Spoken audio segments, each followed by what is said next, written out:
72 గంటల్లోనే ఫోన్ లోని అద్భుతమైన జ్యోతిష్య పరిష్కారం చూపిస్తారు. నమ్మండి, నమ్మకపోండి, ఇది నిజం. శ్మశాన కాళి రుద్ర చౌడీదేవి ఆరాధకులు నంబర్ 1 వశీకరణ స్పెషలిస్ట్. గురూజీ, మనిషి పుట్టుక నుండి చనిపోయే వరకు వచ్చే అన్ని క్లిష్టమైన సమస్యలకు పరిష్కారం ఇక్కడ లభిస్తుంది. విద్య, ఉద్యోగం, వ్యవహారం, స్త్రీ ప్రేమ, పెళ్లి, సంతానం, స్త్రీ పురుష వశీకరణం, భూవశం, భార్యాభర్తల కలహాలు, కోర్టు సమస్యలు, విడాకుల సమస్యలు, చేతబడి, అప్పుల బాధ, ఇంకా మీకు ఎలాంటి సమస్యలు ఉన్నా 72 గంటల్లోనే. జయ శ్రీమన్నారాయణ. నేను మీ ఐకాన్ ఆస్ట్రాలజర్ గట్టుపల్లి సురేష్ బాబు. మనకి 2026 సంవత్సరంలో అతిపెద్ద రెండో సూర్యగ్రహణం మనకి ఎప్పుడుందంటే కనుక ఆగస్ట్ 12వ తారీఖు 2026 సంవత్సరం. ఇది వచ్చేసి మనకి కర్కాటక రాశి ఆశ్లేష నక్షత్రం 3వ పాదం. మన భారతదేశ వర్తమాన ఆ గడియల ప్రకారంగా అయితే కనుక రాత్రి 9:08 ఆరంభం అవుతుంది. ఇది 13వ తారీఖు ఉదయం 3:24 వరకు కూడా కొనసాగుతూ ఉంటుంది. ఈ యొక్క అతిపెద్ద సౌరమానమైనటువంటి సూర్యగ్రహణం ఇది. ఈ సూర్యగ్రహణము మనకి కర్కాటక రాశిలో రావడం అనేది జరుగుతోంది. ఇది భారతదేశంలో కనపడకపోవచ్చు, కానీ ఆ గ్రహణాన్ని యొక్క సంబంధించినటువంటి ఛాయ అయితే మాత్రం ప్రతి ఒక్కరు కూడా కులము, మతము అనేది లేకుండా, ప్రాంతీయ అభిప్రాయం లేకుండా, ఇక్కడ మనిషి అయితే చాలు, వారందరూ కూడా భూమి మీద జీవించేవారైతే వారందరికీ కూడా ఈ గ్రహణానికి సంబంధించినటువంటి విధంగా పరిహారాలు అయితే ఖచ్చితంగా తీసుకోవాల్సిందే.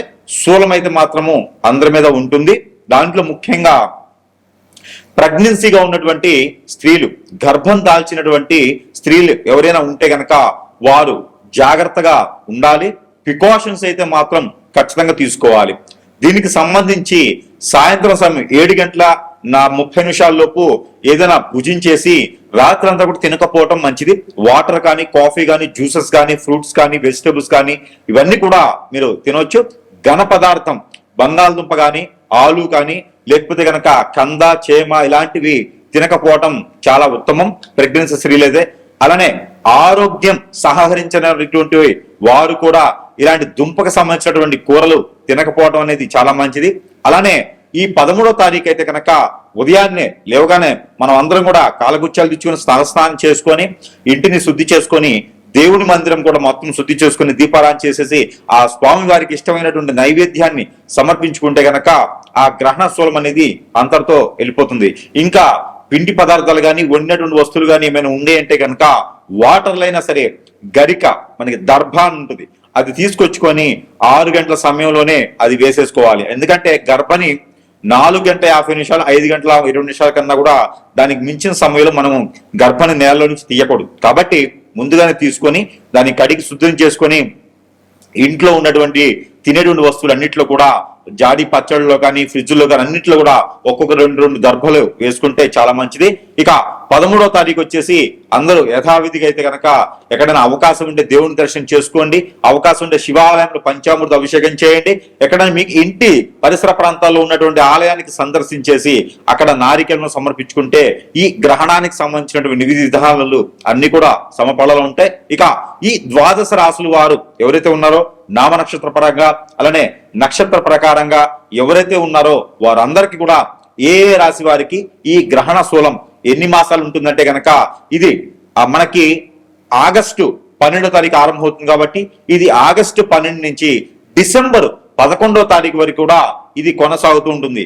ఎవరైనా సరే దీనికి సంబంధించినటువంటి దానాలు, ధర్మాలు, యజ్ఞాలు, యాగాలు, హోమాలు, దపాలు, జపాలు ఇంకా ఏమేమి ఉన్నాయో అవన్నీ కూడా తక్కువ ఖర్చుతో, అతి తక్కువ ఖర్చుతో మీరు ఈ గ్రహణానికి సంబంధించినటువంటి దానాలు చేయడం ద్వారా మీ మీద ఆ గ్రహణ శూలం పడకుండా ఉంటుంది. కాబట్టి ఇక మనం చూసుకున్నట్టయితే కనుక మొదటిగా రాసుల ప్రకారం తీసుకొని వారి ప్రకారం ఏమి ఇవ్వాలనేది ఒక్కసారి మనం పరిశీలన చేద్దాం. ఇది 4 వచ్చిందో 3 వచ్చింది. అలానే సింహరాశి వారికి ఆల్రెడీ శని భగవాన్ అశుభ దృష్టి ఉంది. కాబట్టి శని భగవాన్ వక్రంలోకి వస్తున్నా అంటే ఎక్కడేసి ఇంకొక అక్కడే ఉంది, ఇక పనులేని ముందుకు వెళ్ళవు. కాబట్టి ఈ ఆగస్టు 12వ తారీఖు లోపున ఏదైనా కార్యక్రమాలు ఉన్నా, ఏదన్నా మంచి పనికొచ్చే కార్యక్రమాలను కూడా అవన్నీ కూడా సమపాలలో చేసుకోండి. అలానే 12వ స్థానం ఎక్కడైతే కర్కాటక రాశి ఉందో కర్కాటక రాశిలో గ్రహణం కూడా 12వ తారీఖు ఆగస్టులో ఏర్పడుతుంది కాబట్టి ఈ 12వ స్థానం లాభస్థానం కాదు, మీకు నష్టస్థానం. కాబట్టి ఈ గ్రహణం అనేది మీకు చూలం కనబడతా ఉంది, కొంతమేర నష్టం కనబడతా ఉంది. ఎక్కడేసిన అక్కడే అనే విధంగా ఉంటుంది. జాబులో వెసులుబాటు లేకుండా ఉంచుతారా, దించుతారా, తీసేస్తారా అనేది కూడా సంబంధం లేకుండా జాబులో కొత్త జాబు రావాలంటే ప్రయత్న పూర్వకంగా రాదు, అన్ని రకాల ఇబ్బందులు కల్పిస్తుంది. కాబట్టి ఒక్క మాసం మారితే మాత్రం ఖచ్చితంగా మీరు ఇబ్బంది పడక ఉండవలసిందే. ఇక ఆగస్టు మాసంలో అయితే కనుక దక్షిణామూర్తికి కానీ లేదా మీకు దత్తాత్రేయ స్వామి గారి గోధుమ రొట్టెలు నైవేద్యం పెట్టండి. ఇక సెప్టెంబర్ మాసంకి వచ్చేటప్పటికైతే కనుక జాబులో కొంత వెసులుబాటు రావడం, జాబులో ప్రమోషన్స్ రావడం, ఇంక్రిమెంట్స్ రావడం, జాబులు వాళ్ళందరూ కూడా మిమ్మల్ని సన్మానం చేయాలనుకోవడం, జాబు కొత్త రకమైన జాబు రావడం, మీకు అన్ని రకాల వనరులు రావడం, లాంటి జాబు పరకానే బాగుంటుంది. నిరుద్యోగుడు ఉద్యోగం వచ్చే అవకాశాలు ఉన్నాయి. కాబట్టి ఇంకా మీకు బాగుండాలనుకుంటే కనుక ఎక్కడైనా వినాయక స్వామి వారి గలికా బెల్లం పెట్టేసి నమస్కారం చేసుకోండి. ఇక మీకు అక్టోబర్ మాసం లేదు కనుక అక్టోబర్ మాసంలో మీరు ఏం చేయాలంటే కనుక విదేశీ ప్రయత్నం చేసేవారు కానీ, కొత్తగా పెళ్లి కావాలనుకునేవారు కానీ, అలానే వాహనము, అలానే గృహము కొనుగోలు చేసుకోవాలనుకున్నారు, పంట భూములు తీసుకోవాలనుకున్నారు, పంటలు పండించుకోవాలనుకున్నారు, వీరందరూ కూడా ఇంట్లోనే గుగ్గిలము, సాంబ్రాణి, కుంకుమ పువ్వు, అలానే ఇంగువ ఇవన్నీ కూడా కలగలిపి లవంగాల పొడి, చెక్క పొడి, లవంగాలు చల్పడి, దాల్చక్క పొడి ఇవన్నీ కూడా చిన్న ఇంగ్రీడియంట్ కలుపుకొని ఇంట్లో దూపం వేసుకుంటే కనుక వాస్తు ప్రకారం కానీ ఇంట్లో నెగిటివిటీ ఉన్నా కూడా ఎన్ని తరిపోయి పోతూ ఉంటాయి. అలానే ఆరోగ్యం కూడా క్షీణించకుండా మీకు ఉండేందుకు ఎక్కువగా ఆస్కారం ఉంటుంది. కాబట్టి మీరు స్నానం చేసే నీటిలో మనం చివరిలో చెప్పినట్టు అన్ని కూడా మీరు వాడినట్టయితే కనుక నరదిష్టి, నరకోశ, శత్రుబడి అన్ని కూడా కొంచెం మీరు తగ్గేలా కనిపిస్తున్నాయి. ఇక మీకు ఆ నవంబర్ డిసెంబర్ మాసాలు అయితే కనుక మీరు అనుకున్న పని ముందుకెళ్ళడానికి, ఇచ్చిన డబ్బులు రావడానికి, లోను ప్రకారంగా రావడానికి అన్ని రకాల బాగుండేందుకు కొంచెం ఆస్కారం ఉంటుంది. కాబట్టి ఆ మేర ప్రయత్నం చేయండి. అలానే మీరు కొత్తగా అప్పు అయితే మాత్రం ఎవరికి ఇక్కడి మీ చేతి ద్వారా ఇస్తే ఇబ్బంది పడుతూ ఉంటారు. పెత్తనాలన్నీ కూడా మీరు ఇంట్లో ఉన్నటువంటి వారు ఒక్కరిలో ఉన్నా చాలు. సింహరాశి వాళ్ళు ఒక్కరు ఇంట్లో ఉంటే కూడా ఆ ఇల్లు మొత్తం స్వససామలంగా బహువిధంగా ఉంటుంది. కాబట్టి ఆ ఇంట్లో పెత్తనాలు కానీ, ఆ ఇంట్లో ఉన్న సమస్యలు కానీ అన్ని కూడా సింహరాశి వారి పైన వేస్తారు. మీరు పని చేసినా చేయకుండా, జాబ్ చేసినా చేయకుండా, డబ్బులున్నా లేకపోయినా సరే ఆ బాధ్యత మాత్రం ఖచ్చితంగా మీరు నిర్వర్తించేలా ఉంటుంది. కాబట్టి మీరు కూడా కొంచెం ఓపికతో, దండెత్తడంతో మీకు కండ బలం ఉండాలి, గుండు బలం ఉండాలి, ధైర్యం ఉండాలి, బుద్ధి బలం ఉండాలి. కాబట్టి ఎన్ని రకాల గ్రహదోషాలు మీ మీదకి ఏం చేయవు. అలానే ఎఫ్ఐఆర్స్ కానీ, అక్రమ సంబంధాలు కానీ పెట్టుకోకండి. బెట్టింగ్ లాంటి వాటిలో డబ్బులు పెట్టుకోకండి. అలానే పార్ట్నర్షిప్ వ్యాపారాలు మీరు పెట్టుకున్నట్లయితే అన్ని రకాల బాగుండేందుకు ఆస్కారం ఎక్కువ కనపడుతుంది. కాబట్టి ఆ విధంగా మీరు ముందుకు వెళ్ళొచ్చు. ఇంకా ఈ పరిహారాలు మీరు చేసుకున్నట్టయితే కనుక ఈ 4 మాసాలు మీకు అద్భుతంగా ఉండే అవకాశం ఖచ్చితంగా అయితే ఉంటుంది. అలానే ఇప్పటి వరకు రాసుల ప్రకారంగా ఇవన్నీ కూడా మనం చూస్తూ ఉన్నాం. కానీ ఇక్కడ ఎన్నో రకాలైనటువంటి సమస్యలు, ఒకరు విదేశాన్ని వెళ్ళాలని, లేకపోతే ఇంకొకరు చదువుకోవాలని, పోటీ పరీక్షలు పాస్ అవ్వాలని, ఇలా చూసుకుంటూ పోతే కనుక మనం అనుకున్న పనులు ముందుకెళ్లకుండా అష్టదిబ్బందన అయ్యేసి, జాతకం చూస్తేనేమో చాలా బాగుంటుంది కానీ జాతకం లేకుండా మనకు చాలా జరుగుతూ ఉన్నాయి. ఇవన్నీ కూడా మనకు తెలిసినవే. ఇక దైవత్వమైనటువంటి కొన్ని వస్తువులు అయితే కనుక మన దగ్గర లభ్యపడుతున్నాయి. కాబట్టి అందరికి తెలిసిన విషయమే. మంత్రోచ్చారణ చేసి, అగ్నిహోత్రం చేసి, తంత్రాన్ని నింపి మనకున్న సమస్యని కొట్టుమిట్లాడేటువంటి సమస్యలు కూడా ఇలా చిటికలో ఒడ్డున వేసినటువంటి వస్తువులు, దైవజ్ఞమైనటువంటి వస్తువులన్నీ కూడా మన దగ్గర సమపాళలు ఉన్నాయి. కాబట్టి మీ అవసరాన్ని బట్టి, మీ అవకాశాన్ని బట్టి సద్వినియోగం చేసుకునే దానికి ఇది ఉంటుంది. సరసమైనటువంటి ధరల్లోనే మీ చెంతకే చేర్చిన సదవకాశం కూడా మన దగ్గర లభ్యపడుతుంది. కాబట్టి మీ సమస్య ఏముంది, ప్రతి ఒక్కరు కూడా కలవాలి అంటే సమయం ఉండొచ్చు, ఉండకపోవచ్చు, మీరు ఎక్కడెక్కడో ఉండొచ్చు, నేను సమయం ఇవ్వకపోయి ఉండొచ్చు. కానీ వస్తు రూపాన్ని కూడా మనకు సంబంధించి మీ దగ్గర పెట్టుకుంటే కనుక ఖచ్చితంగా కూడా దాని నుంచి కూడా మీకు పని అయ్యేలాగా ఉంటుంది. కాబట్టి మనము అగ్నిహోత్రంలో మంత్రము, అగ్నిహోత్రంలో తంత్రం కూడా చేసి మీ చెంతకి చేరుస్తాం. కాబట్టి ఎవరికైనా కావాలి అంటే కూడా మీరు స్క్రీన్ మీద కనిపించేటువంటి నంబర్కి సంప్రదించినట్టయితే కనుక మీకు కావాల్సిన వస్తువు మంత్రోచ్చారణ చేసి కనీసం మీరు ఆర్డర్ పెట్టిన రోజు నుంచి 15 నుంచి 20 రోజుల సమయం అయితే ఖచ్చితంగా మీ చెంతకి చేర్చేందుకు పడుతుంది. ప్రతి ఒక్కరు కూడా దీన్ని గ్రహించుకోవాల్సి. ఇకపోతే మనకి పరిహారాల విషయంకి వస్తే కనుక ఈ రాశి వారు ఖచ్చితంగా ఈ పరిహారం చేసుకున్నట్టయితే కనుక ఇక కొంతమేర అయితే కనుక ఉపశమనం లభ్యపడుతూ ఉంటుంది. అలానే ఈ రాశి వారు కనుక ఈ గ్రహణానికి సంబంధించినటువంటి విధి విధానాలకు ఇబ్బంది లేకుండా ఉండేందుకు ఈ యొక్క పరిహారం చేసుకున్నట్టయితే ఆ గ్రహాల యొక్క సౌలభ్యం కావచ్చు, గ్రహాల యొక్క స్థితిగతులు కావచ్చు, అన్ని కూడా మీ వైపు కొంతమేరైనా సరే శుభ దృష్టిలో ఉండేలాగా ఉంటాయి. కాబట్టి ఈ యొక్క పరిహారం మీకోసం. ఇక గోధుమ పిండి కానీ, గోధుమలు కానీ, గోధుమ రవ్వతో కానీ మీకు బెల్లం వేసి పాలు పోసి చేసినటువంటి తీపి పదార్థం ఏదైతే ఉందో అది ఉదయించే సూర్యునికి నైవేద్యం పెట్టి, ఉదయించే సూర్యుడికి నీళ్లు ఆర్చినివ్వండి. ఏదైనా మిరియాలు ఒక 7 చేతిలో పెట్టుకొని, అలానే మిరపకాయ, ఎండి మిరపకాయల లోపల ఉన్నటువంటి గింజలు ఒక 7 పెట్టుకొని చేతిలో నీళ్లు ఆర్చినివ్వండి రవి భగవానుడికి. ఇలాగా మీరు ఈ గ్రహణం అనంతరము వచ్చేటువంటి ఆదివారం, ఆ పై వచ్చే ఆదివారం ఇలాగా 3 నుంచి 5 వారాలు కనుక మీరు చేసినట్టయితే ఆ గ్రహణానికి సంబంధించిన విధి విధానాలన్నీ కూడా మీకు సఫలీకృతంగా కూడా అయిపోయేదానికి ఉండేదానికి ఉంటుంది. కాబట్టి ఈ విధమైన పరిహారం. మరొకటి, గోధుమలు 1 కిలో, జొన్నలు 1 కిలో, రాగులు 1 కిలో, సజ్జలు 1 కిలో, ఉలవలు 1 కిలో, నల్ల మినుములు 1 కిలో, పచ్చిమిరపకాయలు 1 కిలో, బ్రౌన్ శనగలు 1 కిలో, బియ్యం 1 కిలో, బెల్లం 1 కిలో, నెయ్యి 1 కిలో, అలానే తేనె 1 కిలో, కుంకుమ 1 గ్రాము, ఇవన్నీ కూడా పసుపు 100 గ్రాములు, కుంకుమ 100 గ్రాములు, తవనపాకులు 1 కట్ట, ఒక్కలు 100 గ్రాములు, ఇవన్నీ కూడా తీసుకుని వెళ్ళి లవంగాలు 50 గ్రాములు, ఇలాచీలు 50 గ్రాములు, ఇవన్నీ కూడా కలగలిపి మీరు ఒక వైట్ కలర్ కానీ, గ్రీన్ కలర్ కానీ, ఎల్లో కలర్ కానీ, రెడ్ కలర్ కానీ, బ్లాక్ కలర్ కానీ ఒక వస్త్రంలో కట్టుకొని ఇవన్నీ కూడా ఎక్కడైనా సమీపంలో బ్రాహ్మణోత్తములు కానీ, అయ్యవార్లు కానీ, అర్చకుల వారు కానీ ఉంటే అక్కడ వారికి దానం ఇవ్వండి. దానం ఇచ్చిన రోజున ఎవరికైతే ఇస్తారో వారి కాళ్ళకి నమస్కారం చేయకండి. అలానే ఇది గ్రహణం అనంతరం చేయవలసినటువంటి ప్రక్రియ. ఈ గ్రహణం అనంతరము అంటే ఆగస్టు 12వ తారీఖు తర్వాత మనకి సెప్టెంబర్ 12వ తారీఖు లోపు ఈ యొక్క దానం అనేది ప్రతి ఒక్కరు కూడా ఉదయం సమయంలో పిల్లలు, పెద్దలు, భార్య, భర్తలు, ఇంకా పెద్దవారు కూడా అందరూ కూడా చేతులు వేసేసి ఆ మూటని అందరికి ముడుపులాగా చేసి ఆ ముడుపుని గనక అక్కడ ఉండే అర్చకుల వారికి సమర్పిస్తే గనక మీకున్నటువంటి కష్టాలే కాకుండా గ్రహణానికి సంబంధించినటువంటి దోషాలు కూడా పోతాయి. ఆ గ్రహణానికి సంబంధించిన దోషాలు మనకి పోయినాయంటే కనుక ఖచ్చితంగా మనం అనుకున్నటువంటి స్థితిగతులకి మనం వెళ్ళేదానికి ఎక్కువ ఆస్కారం ఉంటుంది.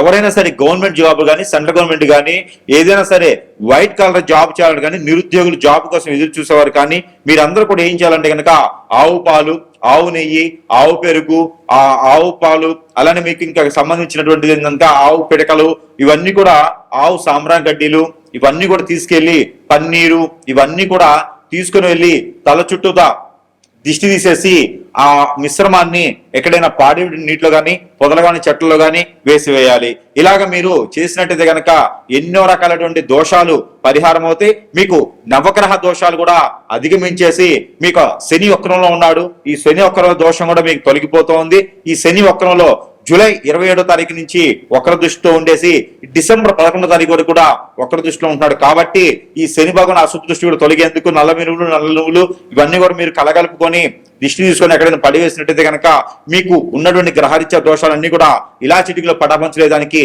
ఎక్కువ ఆస్కారాలు ఉన్నాయి. ఇకపోతే 3వది, ఇక్కడ మీరు వచ్చినట్టయితే కనుక ప్రతిరోజు ప్రతి రాశి వారు పిల్లలు, పెద్దలు, అంతకన్నా పెద్దలు, ఇక్కడ ఎంతమంది ఉన్నారో భార్య, భర్తలు అందరూ కూడా ఇంటిళ్ళ పాది కూడా ప్రతి ఒక్కరైతే నాకు తెలిసినంత వరకు స్నానం ఆచరిస్తారు.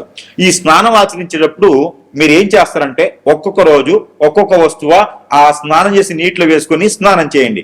మీకు ఉన్నటువంటి గ్రహరీత్య దోషాలు, ప్రకృతి దోషాలు అన్ని కూడా మీకు ఒక మేర నరదిష్టి, నరఘోష కూడా మీకు ఒక మేర అయితే ఖచ్చితంగా తగ్గేటువంటి అవకాశాలు ఉన్నాయి. మీరు ఏ పని కోసం ముందుకు వెళ్తున్నారో ఆ పనులన్నీ కూడా సకాలంగా పూర్తయ్యేలా కనపడుతున్నాయి. కాబట్టి మీరు ప్రతినిత్యము కూడా సోమవారం రోజున కర్పూరము, మంగళవారం రోజున మనకి ఇలాచీలు, బుధవారం రోజున ఉప్పు, అలానే గురువారం రోజున పసుపు, శుక్రవారం రోజున లవంగాలు, శనివారం రోజున మెంతులు స్నానం చేసే వాటర్లో వేసుకొని స్నానం ఆచరించండి. ఎన్ని వేయాలి? ఒక చిటికెడు. ఇంకా కూడా సబ్క్యూట్ లవంగా కూడా వేసుకోవచ్చు, ఇంకా కూడా దాల్చిన చెక్క కూడా వేసుకోవచ్చు.